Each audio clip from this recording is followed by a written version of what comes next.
Hi అండి. Good evening అందరికి. So, రేపు మనం మార్కెట్ యొక్క అనాలిసిస్ చేసుకుందాం ఈరోజు. రేపు మార్కెట్ లెవెల్స్ ఏంటి? రేపు మార్కెట్ ఏ విధమైన మూవ్‌మెంట్ ఉన్నది? దాని గురించి మనం ఈరోజు మాట్లాడుకుందాం. ఓకే. సో, మార్కెట్‌లో అయినా ఫ్లాట్ గాని, గ్యాప్ గాని, స్మాల్ గ్యాప్ గాని అయితే మార్కెట్‌ల ఈరోజు క్లోజింగ్ ప్రైస్ బ్రేక్‌ఔట్ ఇస్తే మార్కెట్‌లో మనకు అప్ సైడ్ ఎళ్తదని చెప్పానండి. సో, అదే జరిగింది. సో, మార్కెట్‌లో సస్టైన్ అవ్వలేదు. మన నెక్స్ట్ టార్గెట్ మనం రీచ్ అవ్వలేదు. సో, మార్కెట్‌లో మనకు కంటిన్యూ‌గా ఫాల్ వచ్చింది. సో, రేపు మార్కెట్‌లో మనకు ఏ విధమైన మూవ్‌మెంట్ ఉండాలంటే, ఇదే ఫాల్ కంటిన్యూ అవ్వాలంటే మనకు రేపు గ్యాప్ డౌన్ అవ్వాలండి. గ్యాప్ డౌన్ తర్వాతకి 15థ్ బ్రేక్‌ఔట్ అయ్యి, దాని కింద మన రెడ్ క్యాండిల్ పడిందంటే, మార్కెట్‌లో మనకు కంటిన్యూ‌గా ఫాలింగ్ ఉండే ఛాన్స్ ఉంటదండి. లేదు మార్కెట్‌లో మనకు రేపు గ్యాప్ అయింది. 15,500 పైన మనకు గ్యాప్ అయింది. సో, మంచి బుల్లిష్ క్యాండిల్ పడిందంటే, దాని హై అబోవ్ కూడా మనకు మార్కెట్‌లో మంచి ర్యాలీ ఉండే ఛాన్స్ ఉంటదండి. సో, మనకు లెవెల్ వచ్చేసి 15,800 వెళ్ళే ఛాన్స్ ఉంటది. ఓకే. సో, రేపు ఫ్రైడే అయ్యేవటికి మనకు ఒక ఏదైనా ఒక మూవ్‌మెంట్ అనేది ఖచ్చితంగా ఉంటది. ఫ్లాట్ ఓపెన్ అయితే మాత్రం రేపు మాక్సిమం అవాయిడ్ చేయండి. అవాయిడ్ చేయాలంటే మనకు అప్ సైడ్ ఎళ్ళినా మళ్ళా కింద పడతది. డౌన్ సైడ్ ఎళ్ళినా మళ్ళీ అప్ సైడ్ ఎళ్తది. సో, మాక్సిమం రేపు ఫ్లాట్ ఓపెన్ అయిందనుకోండి. సో, కన్సల్టేషన్ అయిన తర్వాతకి మేబీ సెకండ్ హాఫ్‌లో మనకేమన్నా బ్రేక్‌ఔట్ ఇస్తే ఒక మూవ్‌మెంట్ ఉంటది గానీ, గ్యాప్ డౌన్ అయితే మాత్రం మార్కెట్‌లో మనకు ఫస్ట్ అవరే మనకు ఒక మంచి మూవ్‌మెంట్ ఉండే ఛాన్స్ ఉంటదండి. సో, మీకు అర్థమైందనుకుంటున్నాను. మళ్ళొక్కసారి మీకు ఎక్స్‌ప్లెయిన్ చేస్తాను. ఎందుకంటే మాక్సిమం చాలామంది బ్యాంక్ నిఫ్టీలో చేస్తారండి ట్రేడు. సో, బ్యాంక్ నిఫ్టీ అనేది మోస్ట్ ఇంపార్టెంట్. అందుకని బ్యాంక్ నిఫ్టీ మనం 2 సార్లు చెప్పుకున్నా పర్లేదు, 3 సార్లు పర్లేదు గానీ మనకు అర్థం అవ్వాలి. సో, రేపు మనకు గ్యాప్ డౌన్ అయితే బెటర్ అండి. గ్యాప్ డౌన్ అయిన తర్వాతకి మనకు రెడ్ క్యాండిల్ ఫార్మ్ అయిందంటే మార్కెట్‌లో మనకు సెల్లింగ్ ఉండే ఛాన్స్ ఉంటది. ఒకవేళ 58,750 బ్రేక్ అయినా గాని నెక్స్ట్ వచ్చేసి మనకు 58,400 దాకా మార్కెట్ మనకొచ్చే ఛాన్స్ ఉందండి. ఓకే. ఇది మనకి గ్యాప్ డౌన్ అయితే. నెక్స్ట్ లేదు గ్యాప్ అయిన తర్వాతకి మార్కెట్‌లో మనకు 59,500 పైన మనకు గ్రీన్ క్యాండిల్ పడిందంటే దాని హై అబోవ్ గూడా మనకు మార్కెట్‌లో అప్ సైడ్ వచ్చే ఛాన్స్ ఉంటదండి. సో, ఫ్లాట్ ఓపెన్ అయితే మార్కెట్‌లో వెయిట్ చేయండి. ఎనీ బ్రేక్‌ఔట్ గాని వెయిట్ చేయండి.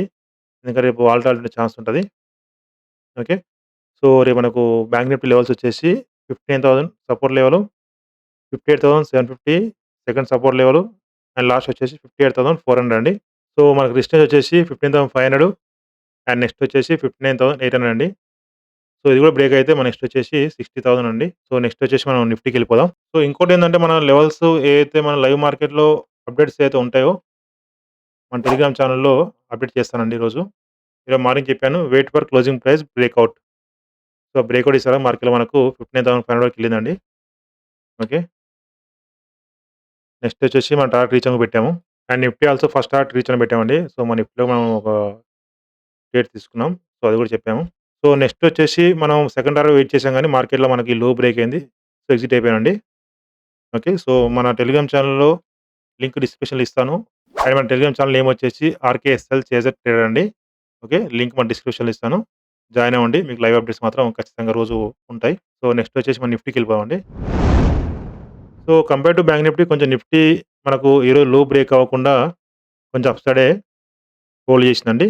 సో, నిఫ్టీలో గూడా మనకు ఈ లో బ్రేక్ అయితే అంటే ఈరోజు లో బ్రేక్ అయితే రేపు గ్యాప్ డౌన్ అయిన తర్వాతకి మార్కెట్‌లో దాని బిలో వచ్చిన కరెక్షన్ రానియండి. కరెక్షన్ వచ్చిన తర్వాతకి మళ్ళీ ఆ లో బ్రేక్ అయితే నెక్స్ట్ వచ్చేసి మనకు 25,800 వరకు వచ్చే ఛాన్స్ ఉందండి. సో, మార్కెట్‌లో మనకు మార్నింగ్ అవర్ వచ్చేసి కంటిన్యూ‌గా ర్యాలీ అయింది. So, compare to Bank Nifty చూసుకుంటే నిఫ్టీలో మనకు మంచి మూవ్‌మెంట్ ఉందండి. సో, దాని తర్వాత 26,000 రౌండ్ లెవెల్ బ్రేక్‌ఔట్ ఇచ్చిన తర్వాతకి మాక్సిమం ఎవరు సెల్లర్స్ ఉంటారో సో, సెల్లర్స్ సెల్ చేసిన తర్వాతకి వాళ్ళు ఎస్కలేట్ అయిందండి. ఓకే. సో, మాక్సిమం ఎవరైతే రిటైల్ ట్రేడర్స్ ఉంటారో ఇక్కడ సెల్ చేసిన వాళ్ళు ఎగ్జిట్ చేపించిన తర్వాతకి మార్కెట్‌లో మనకు 26 పైనే హోల్డ్ చేసింది. ఓకే. సో, మనకు రేపు గ్యాప్ డౌన్ అయిన తర్వాతకి మార్కెట్‌లో ఒక కరెక్షన్ వచ్చిన తర్వాతకి ఏదైతే మనకు రెడ్ క్యాండిల్ పడిన తర్వాతకి మార్కెట్‌లో మళ్ళా ఎందుకంటే 26,000 బ్రేక్ అయిన కాడికి చాలామంది సెల్ చేయడానికి ట్రై చేస్తారు. సో, చిన్న కరెక్షన్ రావడం కరెక్షన్ వచ్చిన తర్వాత మళ్ళీ ఆ లో బ్రేక్ అయితే మనకు ఫాల్ అనేది ఉంటదండి. సో, ఇది సెల్లింగ్ తరపుననమాట. సో, రేపు మార్కెట్‌లో ఏదైనా జరగొచ్చు. వన్ సైడ్ వార్ జరగొచ్చు. ఒకవేళ మనకి గ్యాప్ డౌన్ అయితే ఏం చేయాలి? అండ్ గ్యాప్ అయితే ఏం చేయాలన్నది మనం ప్రిడిక్షన్ చేసుకొని దాన్ని బట్టి ముందుకెళ్దాం. సో, కంటిన్యూ‌గా మనకు కింద పడతదా? కంటిన్యూ పెరుగుతదా? అనేది కాదండి. సో, మనం ఏదైతే ఓపెనింగ్ ఉంటదో చూసారా? దాన్ని బట్టి మన ఎంటైర్ మార్కెట్ మనం ప్రిడిక్షన్ చేసుకొని బెటర్ అండి. ఓకే. సో, లేదు, కాదు, కూడదు అనుకుంటే రేపు గ్యాప్ అయిన తర్వాతకి మార్కెట్‌లో మనకు ఒక మంచి గ్రీన్ క్యాండిల్ పడిందంటే దాని హై అబోవ్ గూడా మనకు వితౌట్ రిట్రేస్‌మెంట్ మార్కెట్‌లో మనకు కంటిన్యూ ర్యాలీ ఉండే ఛాన్స్ ఉందండి. ఓకే.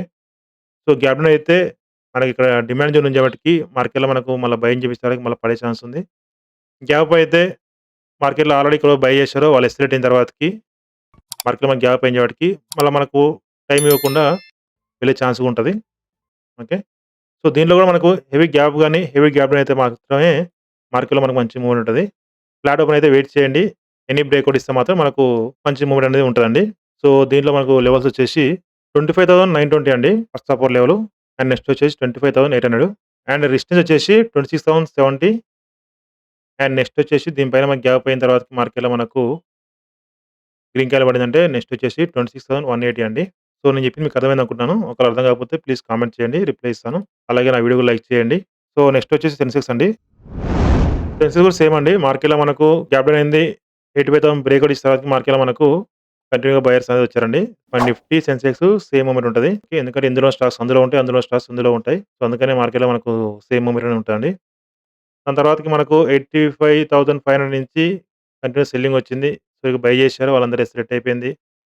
సో, మళ్ళీ 85,000 నుంచి మార్కెట్‌లో బయింగ్ అనేది జరిగిందండి. ఓకే. సో, ఈ సెల్లర్స్ స్ట్రాంగ్ ఉంటే రేపు మార్కెట్‌లో గ్యాప్ డౌన్ అయితది. 85,000 కింద మనకు రెడ్ క్యాండిల్ పడిందంటే సో, ఆటోమేటిక్‌గా తెలుసు కదా! చిన్న రిట్రేస్‌మెంట్ వెయిట్ చేయండి. దాని తర్వాత మళ్ళా మార్కెట్‌లో బ్రేక్‌ఔట్ ఇచ్చిందంటే వెళ్ళే ఛాన్స్ ఉంటది. లేదు మనకు మార్కెట్‌లో అప్‌సైడ్ ఎలా అంటే 85,500 పైన మనకు గ్యాప్ అయిన తర్వాతకి మార్కెట్‌లో గ్రీన్ కలర్ పడిందంటే దాని హై అబోవ్ కూడా మార్కెట్‌లో మనకు మంచి బుల్లిష్ ఉండే ఛాన్స్ ఉంటదండి.